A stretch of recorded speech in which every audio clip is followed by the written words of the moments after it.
Information shared on the following program is for general information purposes only. It does not constitute legal, tax, investment, or other advice, nor is it intended to recommend any particular investments, products, or financial instruments. Always seek advice from your financial advisor, attorney, or accountant with regard to investment, legal, or tax questions. Derek, graphics for today's show. Oh, by the way, did you order that new software, the graphic software? No, so that was pretty expensive, but I found some software that's actually free. In fact, if you want to say, I made a new graphic with it. Oh my gosh. Hasn't anybody ever told you there's no such thing as a free lunch? What? Welcome to the only show in the country dedicated to helping savers worry less about money, the Worry-Free Retirement, with your host, nationally recognized retirement specialist and four-time author, Tony Walker.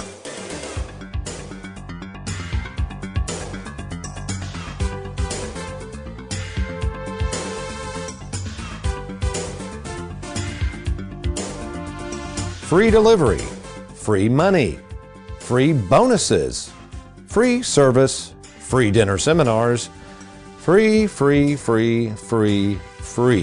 What is it about the word free that gets our attention so easily and, quite frankly, in many cases, sets the hook in our mouths to fall for all kinds of gadgets, gizmos, and sales pitches we might normally never think of falling for?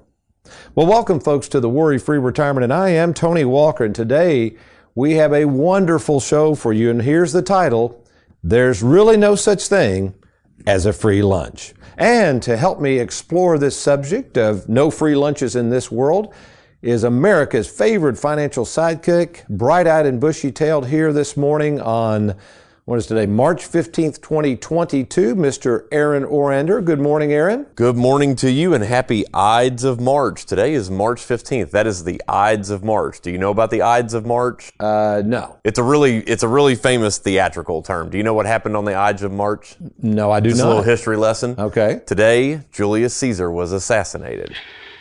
Et tu, Brute. That kind of bums me out a little bit.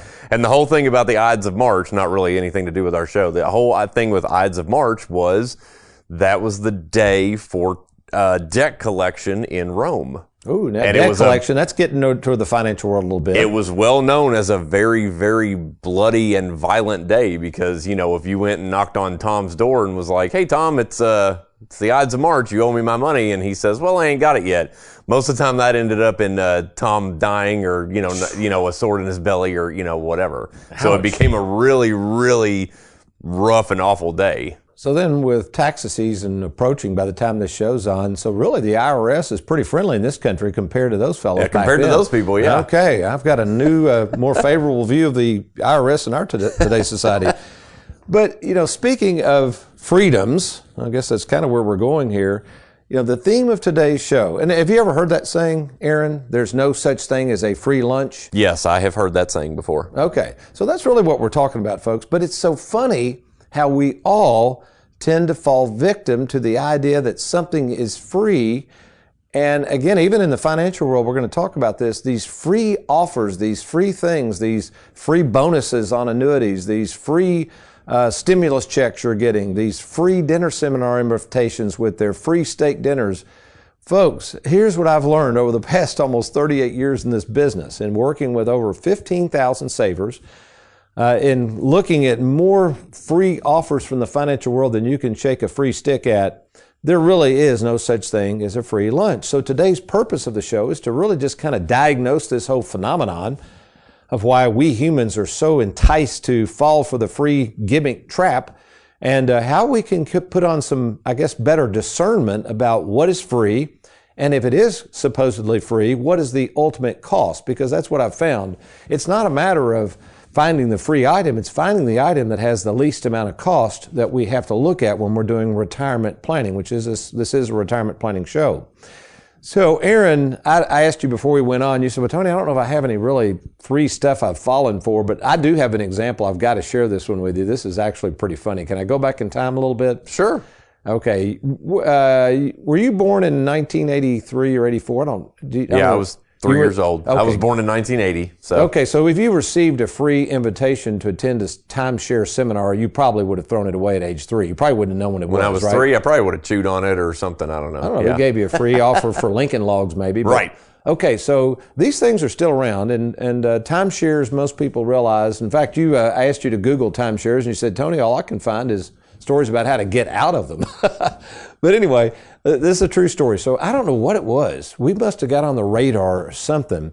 But when Susan and I first got married back in the early 80s, all of a sudden, and I think it's actually, now that I look back on that, wait a minute, we bought our first home in 84. I think that's what happened. That's probably what it was. There you go. You know, a lot of times you wonder about these free financial dinner seminars, and you people are going, why am I all of a sudden getting these free dinner seminars, and why would a complete stranger want to buy me a $50 steak dinner?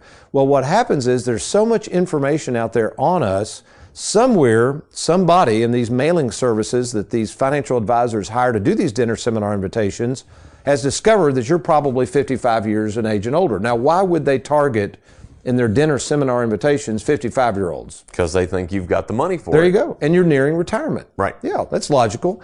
Well, I guess looking back on it, they must have scoured these timeshare people that they could find out, because it's public record, had deeds. Right? Deeds to houses. That's public information. So I guess they assumed if me and Susan had enough money to buy a house, which we did, and by the way, back then the only way, we had no money basically, the only way we could afford the house, Aaron, is because back in the 80s they had something called bond money, and it was supposedly real cheap money. Guess what the interest rate was? This was in 1984. Now this was cheap interest back then, that we got through this government-sponsored program for this special bond money for first-time homeowners. Guess what the interest rate was? I'll say, I don't know, I'll take a guess. I'll say 8 to 10%. That's really a good guess. Yeah, the going interest rates back then for a home loan was 16 to 18%. We got it for 10 3/4, and I kid you not, we thought we had died and gone to mortgage heaven. I couldn't believe it.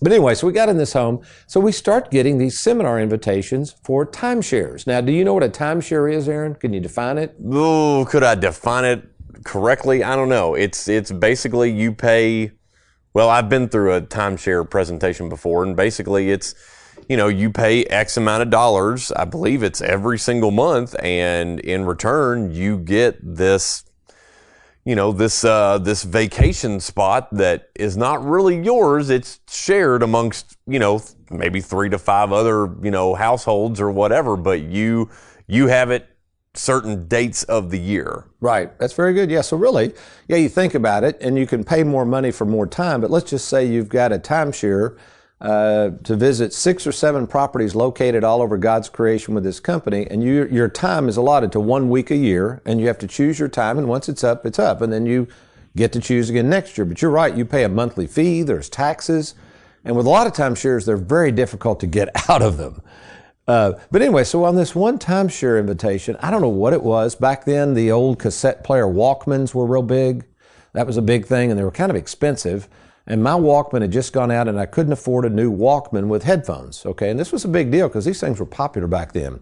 So lo and behold, the timeshare dinner invitation came in the mail in exchange for 4 hours of our time and driving about 60 miles away to this place near Bowling Green, Kentucky. They were going to give us, if we would sit through the presentation, Aaron, a brand new Sony cassette player Walkman and headphones. Your prayers have been answered. Oh, and it was a picture of it. This was a top-of-the-line Walkman. So I told Susan, I said, honey, we got to go to this. She's like, oh my gosh, are you serious? So we go to the timeshare presentation. Man, this guy was hardcore. He was pressuring. And then we didn't know this. They required you to sit down after the presentation to sit with this guy. And you had to listen to his presentation, which was about 10 minutes, with contract in hand and pen in hand. In other words, he was going for the kill. Right. And I finally said, sir, I tried to be polite. I said, we are not interested. I can't afford this. He argued with me. I said, I'm sorry, I can't afford this. I'm leaving. Where is my Walkman and headphones you promised? And I filled out the invitation and showed it like, here's. It's like my badge of honor. Give me my stuff. And he goes, oh, well, whatever. And he walks off, and this lady comes over and goes, here you go, Mr. Walker. And she walks off, open up the bag. Now, granted, there was a cassette player and headphones in there. Do you think it was the one that matched the picture? No. This looks like something made by Mattel, not Sony. I think it lasted a week or whatever. But the point is, folks, it proves once again, if it's too good to be true, it probably is. And in the end, as we've said, there's probably no such thing as a free lunch. So when I come back, we're going to get into the meat of our show today.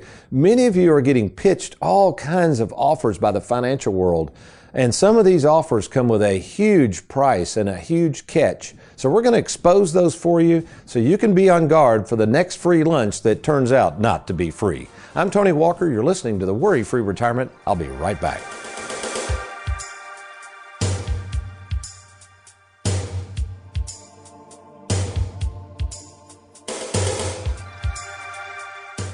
Now remember, folks, when you roll over your 401k with us, you get a 15% bonus. How's that sound? That sounds too good to be true. Come on, don't you trust me? What are your fees? That is a great question, and we'll get to that after we roll over the 401k. I think we need to get a second opinion. Don't get stuck in the wrong annuity. Get a second opinion from TonyWalkerFinancial.com.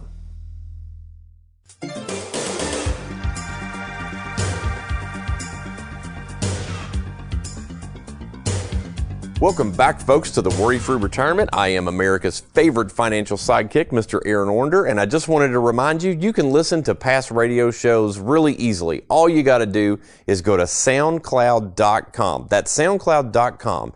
And when you get there, type in the search bar, the Worry-Free Retirement. And when you click on that, bam, you're going to see our awesome bobblehead. Okay, so just click on that and you're going to find all of our past radio shows. Now, Tony, real quick, because you and I were talking in the middle of the break. So you said, timeshares, and we're kind of debunking the myth and everything, but I kind of started thinking, you go to Disney a lot, and I've heard you talk about the Disney, the Vacation Club or the Disney Vacation Program. I mean, isn't that sort of like a timeshare? I'm just asking. And the reason I'm laughing, Aaron, and it's very laughable. So let me give you a history on that. Yes, me and Susan are members of the Disney Vacation Club. Yes, we did buy into this club, as they call it. In fact, at the time, we got free valet parking. We got free this, free that. By the way, all those free offers are gone.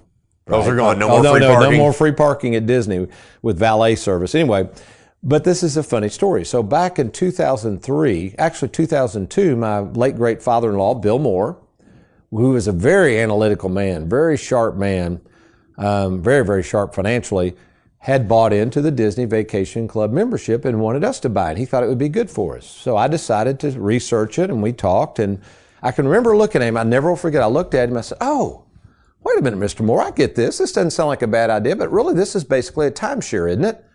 You wouldn't believe his face. He looked at me like, "Don't ever say that word. I would never buy a timeshare." Don't say those two words together. So, number one, I never used that word timeshare and Disney Vacation Club in the same sentence, but it really is. So nothing wrong with that. But basically, you are buying in. We bought into the Disney Vacation Club. We have points or time. There's certain times we can use that when they expire. We can borrow, we can bank them, but it's still nevertheless a timeshare. Now, the good thing about Disney, though, I will say this. There is a market for those points. So as long as Disney's pretty popular, you can, in fact, I can remember Mr. Moore selling some of his points, and he got top dollar for them very quickly. So in defense, I know I'm sounding defensive here, but in defense, the Disney Vacation Club points, the timeshare, if you want to call it that, have proved to be pretty invaluable to us. And yes, you're right, we enjoy those very much. By the way, Aaron, in the TV show, we always close the TV show, The Worry-Free Retirement. By the way, folks, if you want to ever catch the TV show, just go to youtube.com. There you type in Tony Walker Financial, don't you, Aaron? That's correct. Okay. But, I usually close out each show on the TV show with what the Bible has to say about money. I'm not going to do that today, but boy, here's a great verse from Proverbs. Folks, if you ever want some wisdom about the world's ways and the no free lunch ways of the world, check out what Proverbs 20:25 says. It says this. Listen closely. It is a trap for a man to dedicate something rashly. See, that's the key word. What does that mean? When I say the word rashly, what's that kind of drum up in a hurry, right? To me, kind of in a hurry. Sounds good. Logically, makes sense, whatever. Okay, let's stop there. So rashly. The too good to be true offers, the free offers, what do they usually have at the end of those? don't they usually kind of like have a time limit on them? They kind of expire quickly, like act now, offer ends soon, or act by midnight or something like that. Bingo. So, and the financial world does this all the time. A lot of times we even have products sometimes. We'll have certain annuity products that we feel are offering good bonuses. Certain annuity, we'll talk about bonuses in a minute and what you got to watch out with those bonuses. Certain annuities that are offering higher interest rates that are getting ready to expire. So for instance, Aaron, and as we record this show on March 15th, 2022, with bank CD rates paying next to nothing, we have what's called short-term interest rate annuities. They're called MYGAs. And we've got one right now. It's a 5-year guaranteed rate of 3.1%. And in today's climate, that's pretty high, wouldn't you agree? Guaranteed. Yeah. Okay, I'm going to show you an example of how we used this recently with comparing it to somebody who was getting ready to buy a bonus product and getting themselves in trouble. But the point is with all this stuff, some of these offers do end soon, so you got to be aware of that. Some of them are legit, but what the Bible's saying is be careful rushing into something rashly. And then the final part of that verse, Proverbs 20:25 says, only later to reconsider his vows. So what it's saying there, once you commit to the so-called free offer and then you look back, what it's saying is what really happened. And it's only sometimes when it's too late that you realize, whoops, either I got duped, there was a cost, or the Sony Walkman I thought I was getting was actually the one made by Mattel and was meant for a 3-year-old, not a grown adult. So let's kind of take a look at this. Let's use an example of something right now that is very, very concerning to me. And that's the financial world pitching something called tax savings. And we're going to pick on 2 different strategies with products that I love near and dear to my heart, which are annuities. As many of you know, in fact, I spoke at a lot of conferences over the years. I had one of the advisors listening to me talk at one of these large conferences. He said, man, you're like the annuity king. I mean, where did you learn about all this stuff? And I said, well, for the right person in the right situation, I love annuities. They're a wonderful tool. I personally own 11 annuities on myself between me and Susan. I've personally sold nearly $500 million of annuity premium, just me personally, to our clients. We have over, I think, about 3,000 annuities we've written. So again, folks, are the annuities the panacea? Are they the greatest product in the world? It just depends. But remember, if you're a saver, if you're more concerned about the return of your money than on it, if you're looking for guarantees, if you're looking for a product that will make sure that you don't run out of money in retirement, you're going to have to consider annuities, point blank. Now, there's a problem with this. The problem is many people that sell annuities are not what we call fiduciaries. So what is a fiduciary? Well, a fiduciary, first of all, has to be someone by law that's acting in your best interest, that's going to disclose, here's the key, disclose to you the pros and cons of any buying decision that they're going to make. And while annuities are wonderful tools, the problem is there's tons of different types out there. They are contracts. A lot of people, including people on Wall Street, do not understand these products. So you got to understand the annuities, and hopefully you're talking to a fiduciary that's working in your best interest. But let's assume, well, even the fiduciaries, I've seen some annuities sold, Aaron, that were probably not the right choice at all. So even fiduciaries can really goof up on these annuities. So we're going to talk about 2 different things. The first thing is the pitch that's offered by annuities. And again, in some cases, this is a wonderful attribute. In some cases, it doesn't mean anything. And that's what's called the tax-deferred savings. There's the key word. Is it really savings? But that's what the financial world will say. Savings of annuities. You see, most products, folks, whether it's stocks, bonds, mutual funds, etc., even bank CDs, assuming you buy those products with after-tax dollars. We're not talking about a 401k here. We're saying maybe you took $200,000 of an inheritance you received. It's after tax. You invest it somewhere. Any of those earnings, the principal, the interest, the short-term capital gains, the long-term capital gains, anything that's getting kicked off of that investment you invested in is currently taxable. Is this making sense, Aaron? Yeah. You have to report it as income tax. And obviously, if you report that as income taxes, Uncle Sam is going to make you dig into your pocket and pay the tax. That's a real cost. Would you agree? Right. Yeah. And also, if most people don't understand economics, the problem is when you pay that tax, it creates something called an opportunity cost. So meaning, not only did you give up the dollar to pay the tax, but you're also going to lose the interest on the dollar you had to pull out of your pocket to pay the tax. So it can get to be some huge numbers. So in that vein, if we just stop there, and all I said was, well, wait a minute, Mr. Jones, why would you want to pay taxes now? Why would you want opportunity costs? Why wouldn't you want tax-deferred growth? The obvious answer would be what, Aaron? you don't want to pay the more money. Yeah, I'd rather have tax deferred growth. Right. I mean, that's logical. Unfortunately, folks, it's not really that simple. Because, and by the way, and here's an article, not as an article, this is actually a product brochure by an insurance company, Aaron. And again, folks, you know me, I love annuities and I'm not bashing insurance companies. But look how this text is written. Now, this was approved by an insurance company's legal team. So this is how goofy this can get. So the brochure I picked up from an annuity company says, enhance your growth through tax deferral. So that's a statement. Now, you got to ask yourself, is that true or is that untrue? Well, there's only one way to test that out. You have to look at a specific situation. But to me, that sounds like a statement of facts, doesn't it to you? Yes. Enhance your growth through tax deferral. I don't know if that's true. It acts like it is. Okay, so it goes on to say, as a fixed indexed annuity, again, we sell those, and I won't name the name of this company, our annuity provides tax deferred growth. That is a fact. Okay, we're good on that so far. This means no taxes are due on earnings until you access your annuity's value. That's true. When earnings are allowed to grow tax deferred, interest on those earnings, I love this term, Aaron, experiences triple compounding. Okay, now it's starting to get a little goofy. So let's see what they say you get with this tax deferred annuity. You earn interest on your premium, which is true. But you got to remember something. You would earn interest on any investment, right? Right. I mean, that's yeah. Okay. So what? You on your interest earned interest, and on the money you would have otherwise paid taxes on. That's talking about opportunity cost. Tax deferral allows for greater earnings potential over time. Now, I'm glad they put the word potential in, because the only way I would know, here's the point, Aaron, and only a trained retirement specialist who's done this for 38 years would know how to do this.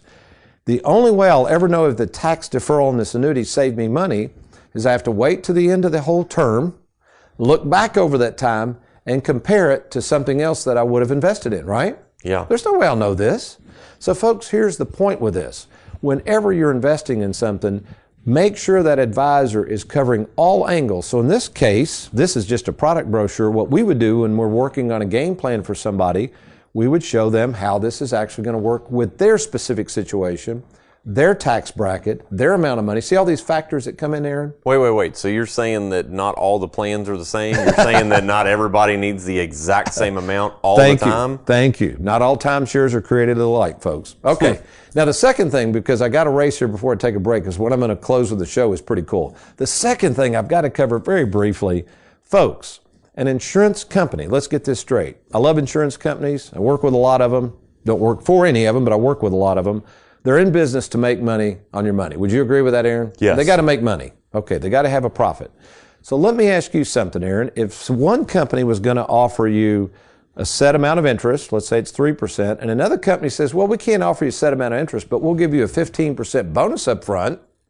That sounds pretty, well, I'll take the bonus. You hear the higher number first, it's like, okay, yeah, sure, I'll take the 15% bonus. But we're keeping in our theme where there's never a free lunch out there, so wouldn't you have to say, now, wait a minute, the next question out of your mouth ought to say, wait a minute, one insurance company doesn't give me a bonus, but gives me 3% guaranteed on a certain number of years. I'll go over this when we come back. The other company gives me a 15% bonus, but no guaranteed interest on any of that money. Wouldn't you agree you'd want to analyze that a little further? Yes. You wouldn't want to just jump at the too good to be true bonus. And many of you are doing this, folks. You don't know the fees. You don't know the surrender penalties. You're buying these bonus products, and many of these people pitching these things are not fiduciaries. So they're not even regulated. So you're buying products, you're investing your life savings to get a bonus, and you don't even have any clue what the catch is with that bonus. Now, can bonuses be used properly? Of course. It's not what we're saying, but I'm seeing a lot of people get stuck in the wrong annuity. And when I come back, I'm going to give you an example of a client I recently met with and why he was so glad he saw us rather than jumping for that high bonus that he thought was going to be the be-all, end-all to his financial worries. I'm Tony Walker. We'll be right back.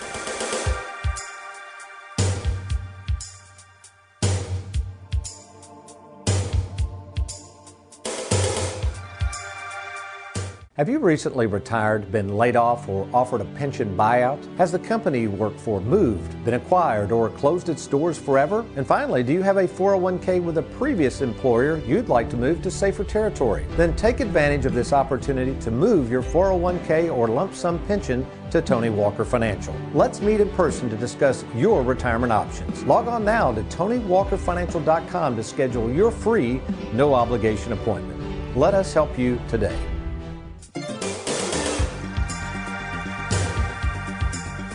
Welcome back to the Worry-Free Retirement. In our time remaining, a really important topic we've been covering is there's never a free lunch. So what I'm going to conclude the show with is an actual case. I'm going to change the names and the amounts to protect the innocent, but this is what I see day in and day out. Folks, it's a little unusual for the owner of a company that has, what do we have now, 15 full-time employees, 3 salaried fiduciaries beside myself, to be out in the financial trenches, literally seeing people day in and day out. In fact, on a weekly basis, on average, I'll see 30 people per week. In fact, just yesterday, Aaron, you saw how busy it was here in the Louisville office. Do you know how many appointments I had yesterday? I'm going to say like 21. Yeah, it was 24. Ooh. So I got here. We worked on the show prep yesterday. I started at 9 a.m. I did not leave the office last night till 8:15 p.m. Now, people, the reason I do this, I love this, but what I love doing is helping savers, and what I love more than anything is exposing things that I know are bad for savers based on specific situations. So here's a specific situation and case I recently worked on. So a 75-year-old gentleman came to me. He was single. He had $200,000 to invest. This was money he had had languishing in the bank for years. He didn't need it. All he wanted was some income from it. But here was the catch, Aaron. He wanted the principal protected. And as he put it in his words, he didn't want to tie this money up for very long. So I said, well, sir, how long is long? And he said, well, I'm okay kind of tying this money up for 5 years, but at my age, I'm not even buying green bananas anymore. I don't want to tie this up for a long time. I said, fine. I said, have you been looking at anything else? And he said, yeah, I have, in fact. In fact, I talked to somebody recently that was talking about an annuity that I'm thinking about buying, and it pays a 15% bonus.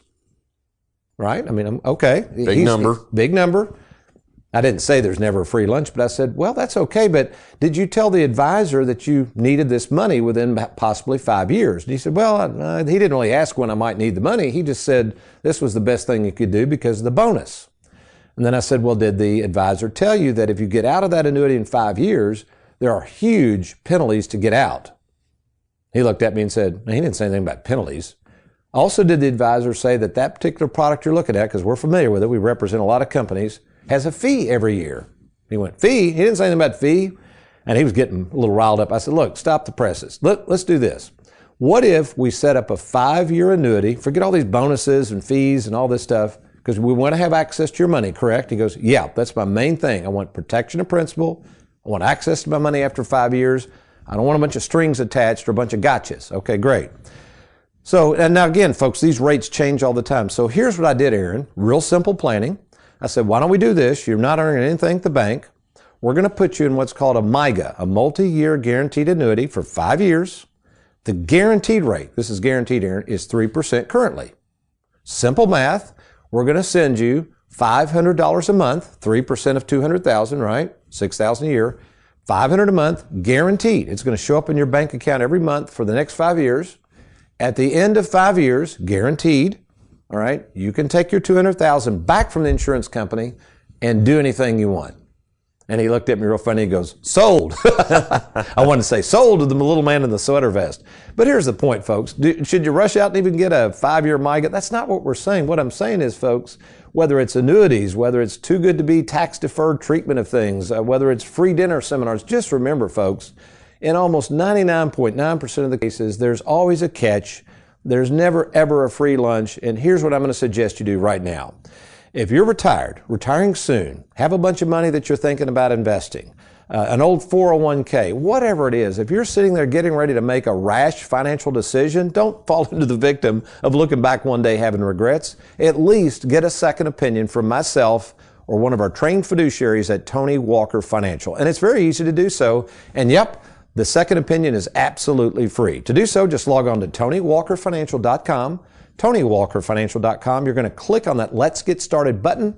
Information is going to be confidentially sent to our offices, and we will arrange to talk to you by phone. We call it the free 10-minute fiduciary phone call to see what you're up to, what we can help with, and then if it warrants, we'd be happy to meet with you in person at either our Bowling Green, Louisville, or Lexington, Kentucky offices. Or if the internet's not your thing, just call us at 877-499-9255. That's 877-499-WALK. Well, we hope you've enjoyed today's program. You remember, between now and next week, if all else fails, you be worry-free. Make it a good one.